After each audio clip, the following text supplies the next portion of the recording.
کۆماری ئیسلامی لە ژێر گوشاری دەرەکیدا و گیرۆدەی قێرانی جۆراوجۆر. ئەمڕۆ ڕژیمی جەنایەتکاری دەسەڵاتدار لە ئێران لە دوای کوشتاری 19 و 20 بەفرامبار گەیشتووەتە خاڵێک کە دەتوانین بڵین لە گێژاوی قەیرانەکاندا بە تەواوەتی گرفتار بووە. ڕژیمێکی کە دەیان ساڵە بە زەبری سەرکوت و کۆنترۆڵی ئەمنیەتی درێژێ بە دەسەڵاتی خۆی داوە، ئێستا لەگەڵ بنبەستێک بەرەوڕووبووتەوەکە چیتر بە بەڕێوەبردننی یاسایی چارەسەر نابێت. لە کوردماوەدا یەکێک لە هۆکارە شوێندارەکان لە دیاریکردنی بارودۆخی کۆماری ئیسلامی بریتیە لە سیاسەتی ویلایەتە یەکگرتووەکانی ئەمریکا، سیاسەتێکی کە هاوکات دوو ڕووی هەیە.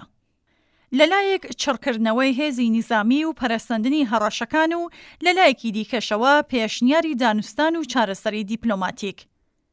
ئەم سیاسەتە دوولایەنەیە لە ڕاستیدا دوو ڕووی یەک استراتێژیە. سەپاندنی هەلومەرجێکی سیاسی بەسەر کۆماری ئیسلامیدا لەسەر بنەمای ڕاگررتنی بەرنامەی ئەتۆمی، سنووردارکردنی هێزی موشەکی، کۆتایی هێنان بە پشتیوانی لە هێزە بە وەکالەتەکان و سەرنجام کردنەوەی دەرگاکانی ئابووری ئێران بەرەوڕووی سەرمایەداری ئەمریکایی و بەشداریەکی کۆنترۆڵکراو لە دابەشکردنی کاری ناوچەیی بە گوێرەی ویستی ئەمریکا. ئامانجی ئەمریکا لەم چوارچێوەیەدا ڕووخاندنی بە تەواوەتی کۆماری ئیسلامی نییە، بەڵکو بریتیە لە گۆڕینی ئەم ڕژێمە لە ئەکتەرێکی کەڵەوەکێشەوە بۆ دەوڵەتێکی پێشبینی کرا و گوێ لە مەست. نمونەیەکی هاوشێوەی ئەموەیەکە لە پەیوەندیەکانی ئەمریکا لەگەڵ هەندێک لە دەوڵەتە سەرەکیەکانی ناوچەکەدا دەبینرێت. جیاوازی سەرەکی لێرەدا ئەوەیە کە کۆماری ئیسلامی ساڵانێکە مەشروعیەتی ئیدۆلۆژیک و دام و دەستگای ئەمنیەتی نیزامی خۆی لەسەر بنەمای خۆڕاگری و دژە ئامریکایی بنیاتناوە. لەمڕۆوە هەر پاشەکشێکی بەرچاو دەتوانێت شیرازەی یەکڕێزی ناوخۆیی بە تەواوەتی تێک بدات. کۆماری ئیسلامی بەتایبەت لە چوارچێوەی سیاسەتە دڵخوازەکانی خامنەئی کەوتووەتە دۆخێکەوە کە لە دوو لاوە دۆڕاوە. ئەگەر لەسەر ئەم سەرسەختی و درێژەدان بەم ڕێبازەی ئێستای بەردەوام بێت، مەترسی تێکەڵچوونێکی نیزامی زیاتر دەبێت، چ لەلایەن ئەمریکاوە بێت یان ئیسرائیل یان تێکەڵیەک لە هەردووکی. بەڵام ئەگەر تەسلیمی داخوازیە سەرەکیەکانی ئەمریکا بێت، ئەوە جۆرێکی دیکەی قێران دروست دەکات کە بریتیە لە قێرانی ناوخۆی دەسەڵات. چونکە پاشەکشە لە استراتیژیەکان تەنها بریتی نییە لە گۆڕانکاری لە سیاسەتی دەرەوەدا، بەڵکو هەڵگری پەیامێکی ناوخۆیە واتە دانپێدانانێکی بەکردەوە بە ناسەرکەوتووبوونی ئەو ڕێگایە پێشووتر و کرانەوەی ڕێگا بۆ دروستبوونی کەلێن و ناکۆکی لە ناو بازنەی دەسەڵات، سەرهەڵدانی کۆتلەی نوێ و کولبوونی ئامرازەکانی سەرکۆت. ئاشکرایە لە ئەگەری دەستپێکی شەڕ ڕژێم بە هەموو هێزی خۆیەوە خۆڕاگری دەکات، بەڵام هاوسەنگی مادی هێزی نیزامی و ئابووری ئەمریکا شکستی کۆماری ئیسلامی دەکاتە شتێکی حەتمی. تەنانەت بەبێ شەڕێکی بە تەواوماناش تەنها بە هەڕەشەی بەردەوام و گەماڕووی گوشارە ئابووری و ئەمنیەکان دەتوانێت زیاتر ڕژیم لاواز بکات و توانایەکی کۆنترۆڵکردنی کۆمەلگای کەم بکاتەوە.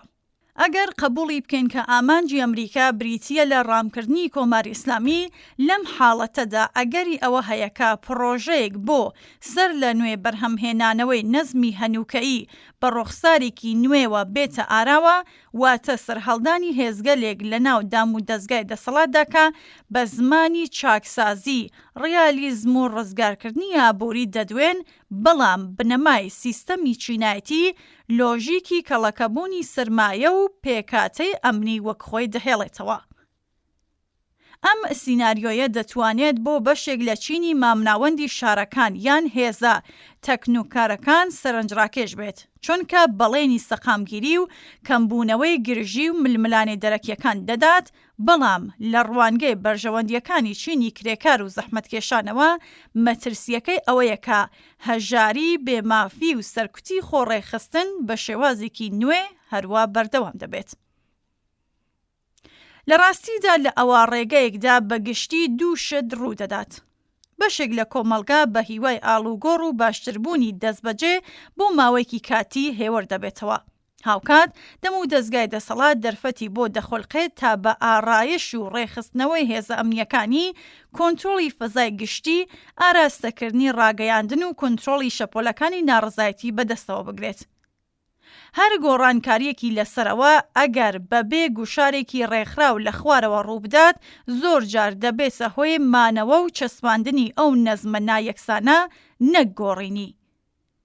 دیوەکەی تری ئەو هاوکێشەیە بریتیە لە کۆمەڵگایەک کە لە ژێر گوشاری هەڵاوسان، نەبوونی ئەمنیەتی پیشەیی، کەمبوونەوەی خزمەتگوزاریە گشتیەکان و سەرکوتی بەردەوامدایە. ئەگەر ڕژیم چ بە شەڕ یان بە ڕێکەوتنی زۆرەملێ لەم قێرانە تێپەڕبێت لە ڕووی ئابوووریەوە گەلێک لاوااستر و لە ڕووی سیاسیەوە بێمتمانەتر و بە شێوەیەکی گشتی بێتوانە دەبێت.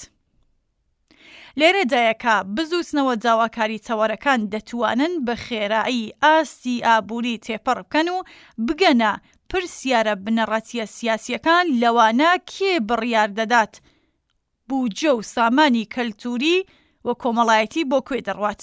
ڕێکخراوە سەربەخۆکان بۆچی سەرکوت دەکرێن و بۆچی زۆربەی بەرهەمهێنەران پشکیان لە دەسەڵاتدان نییە.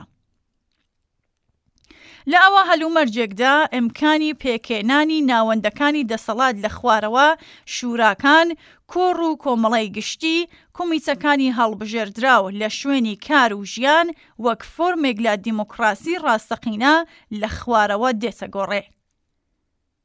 ئەگەر ئەم دامەزراوانە لە ژێر ئاراستە و ڕێنمایی ڕەوتی سۆسیالیستیدا پێک بێن دەتوانن ببنە بڕبڕەی پشتی ئاڵتەرناتیڤێکی کۆمەڵایەتی، ئاڵتەرناتیڤێکی کە نەک هەر نایەوێت تەنها ڕوخسارەکان بگۆڕێت بەڵکو بیر لە گۆڕینی پەیوەندیەکانی دەسەڵات و خاوەنداریەتی دەکاتەوە.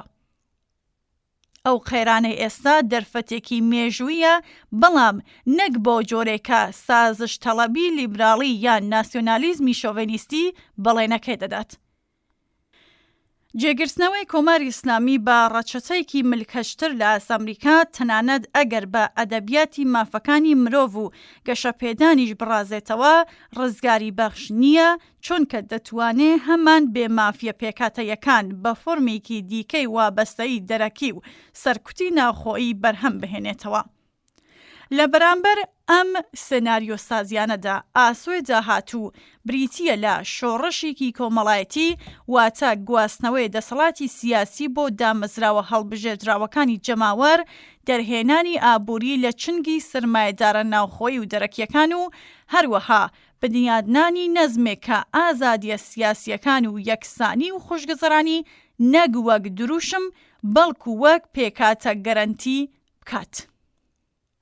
لەم ڕوانگەیەوە وەلانانی پاشماوەکانی ئیسلامی سیاسی و ستەم و سەرەڕۆیی دەبێتە دەرەنجامی ڕاستەوخۆی ڕێخستنی کۆمەڵایەتی و دموکراسی لە خوارەوە.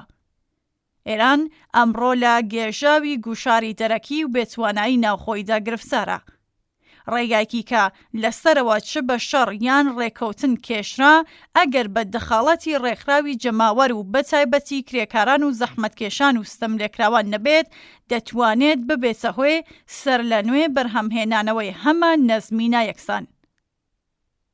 بەڵام ئەگەر هێزی کۆمەڵایەتی بێبەشان و بەرهەمهێنەران بگەنە ئاسی خۆڕێخستن و هاوپشتی ڕاستەقینە، ئەم قێرانەی ئێستا دەتوانێت ببێتە خاڵی دەستپێکی لاپەڕەیەکی نوێ، لاپەڕەیەکی کە تیادا سیاسەت لە قوڕکاری دەوڵەت و سەرمایە دێتە دەرەوە و دەگەڕێتەوە بۆ ئیرادەی بە کۆمەڵی جەماوەر.